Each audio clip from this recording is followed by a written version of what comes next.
nating mahilig mag-food trip sa Baguio pero nagpipigil dahil sa mahal ng gasolina, huwag nang mag-alala dahil hindi mo na kailangan lumayo para matikman ang famous Grumpy Joe Restaurant sa summer capital ng bansa.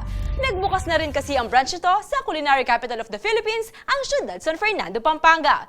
Bukod sa kanilang 5-cheese pizza, ano pa nga ba ang pwede nating ma-enjoy sa Grumpy Joe? Tara na't samahan natin si JM De Jesus sa kanyang trip, treat at gimmick.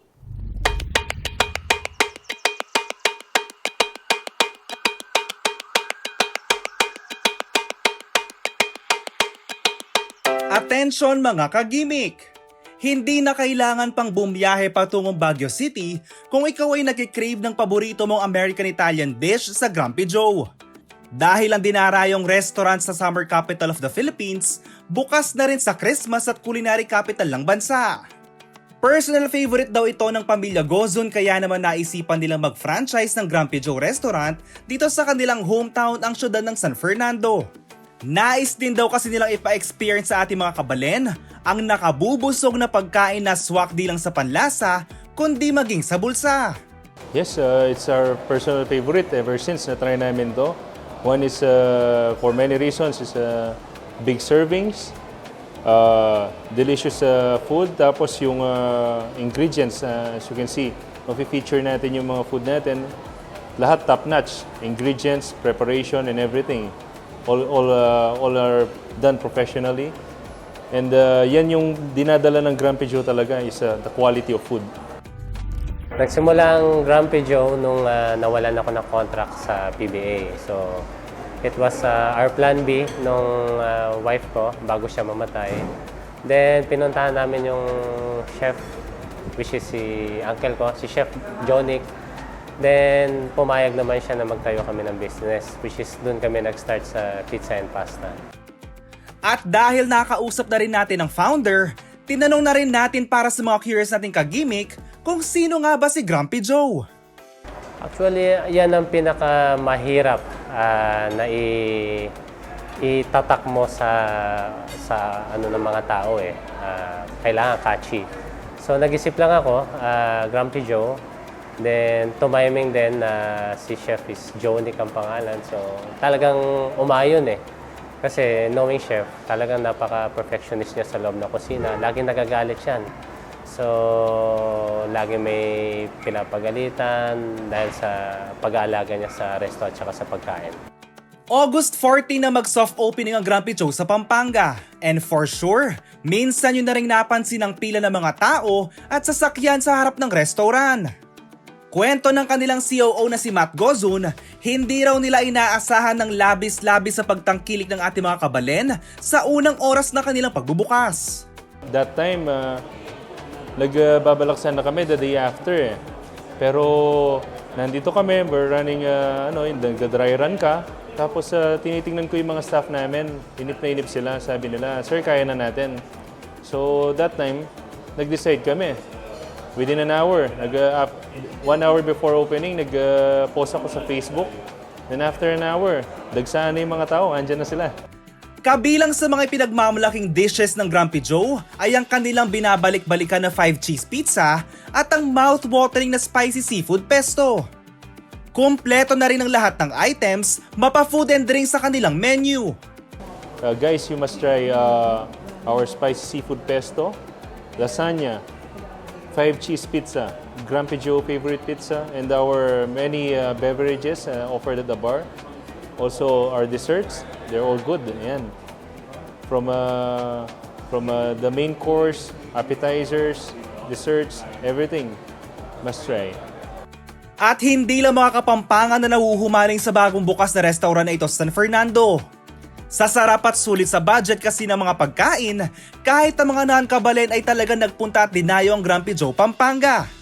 Masarap po, lalo na po yung chicken. Ito po, ubos na po. Inaantay pa po namin yung pasta. At saka very friendly po yung mga staff. Yan po. Na-try namin sa Grumpy Joe Baguio. So, nagustuhan namin. So, nung napadaan kami ng San Fernando, nakakita namin may Grumpy Joe pala. So, dumaan kami ulit. Ayan o, ubos. Yummy. Good for 4 pero kaming dalawa lang, okay na. Okay naman. Tapos yung price, affordable, okay siya. Masarap. So mga kagimik, ano pa ang hinihintay nyo? Ayain na ang barkada at pamilya upang ma-experience ang world-class serbisyo at pagkain sa Grumpy Joe Pampanga branch. Bukas ito ng 10 a.m. hanggang 8:30 p.m. all week round. We're inviting everyone. Dito kami sa Grumpy Joe, along MacArthur Highway, Barangay San Agustin, City of San Fernando, Pampanga. Right in front of Walter Mart, sa harapan.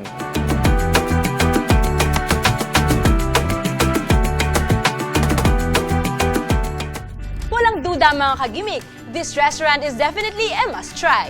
Kaya naman sa mga naghahanap ng affordable and hearty meals, don't hesitate to drop by Grumpy Joe Pampanga. Siguradong lalabas kayong hindi grumpy, kundi happy tummy! Now, what goes well after a good meal? Walang iba kundi a hot cup of coffee. Para sa mga mahilig magkape like me, abot tanaw nyo na ang Pampanga sa bagong bukas na coffee shop na matatagpuan sa paanan ng Bundok, Arayan. Bida rito hindi lamang ang aroma ng masarap na kape, kundi pati na rin ang ipinagmamalaking lutong Kapampangan.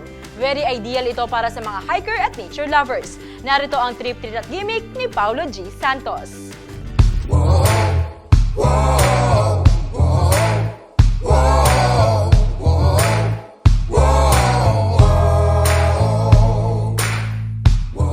Landmark ng Central Luzon ang Mount Arayat at ito ang pinaniniwalaang santuaryo ng kanilang urban goddess na si Mariang Sinukuan. Mula sa pangalang Sinukuan, hinugot ang mother of all festivals ng Pampanga, ang makulay at magarbong Sinukuan Festival. Naging inspirasyon din ang Sinukuan para sa isang coffee shop idea na nasa paanan ng Bundok Arayat.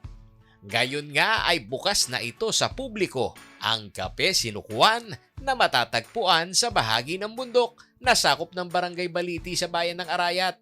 Ito ay nakatayo sa farm ni dating City of San Fernando Mayor Attorney Oscar Rodriguez. Ang Kape Sinukuan ay brainchild at pag-aari ni Architect Paulo Panlaki. Kape Sinukuan, na-conceptualize yan ibang mga 2 to 3 months ago. So, nagkukwentuhan lang kami nila Tangokas, nila engineer. Maganda yung lugar niya kasi yung dito kasi nature siya, pare-pares kami mga nature lovers, so nagkukwentuhan kami about dyan. Actually si Tangoka, resting place niya talaga to. Dito yung rest house niya. Pero dumating ang time na isip niya parang gusto rin niya pa-experience to sa gusto rin niya pa-experience sa public. So doon kami nag-start na nabuo yung Kape Sinukuan. Ideal umano ang mga offerings ng Kape Sinukuan na masarap na specialty coffee at putahing Kapampangan sa mga nag-hiking, nature lover at mga naghahanap ng lugar na malayo sa syudad. So yung dito kasi dahil nature talaga yung experience niya, go-offer tayo ng mga dito ng mga of course authentic na Kapampangan cuisine. So meron din tayong specialty coffee. So yun talaga yung pinopromote namin dito para matulungan yung mga local farmers din natin gumagamit tayo ng mga local beans. Kasama sa commitment ni Architect Panlaki kay Tatang Oka ay ang maipakita na pwedeng i-develop ang isang lugar nang hindi sinisira ang kalikasan. Sa halip, ito ay higit na pinepreserba at lalo pang napapangalagaan. Dagdag pa dito ang pagbibigay ng trabaho sa mga residente at local farmers. Sooner or later, magtatanim din tayo ng kape dito para mag-generate din ng jobs sa ating mga local farmers dito. So, every week and then Saturday, meron din tayong mga events na incoming. So, para meron tayong mga acoustic dito, then yung Camp Sinukuan, darating din yon. And yun, sana makasama kayo.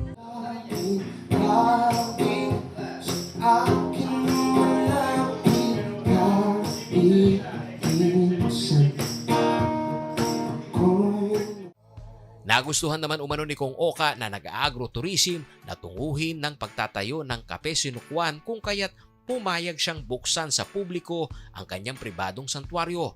Magbibigay umano kasi ito ng maraming oportunidad sa mga local farmers.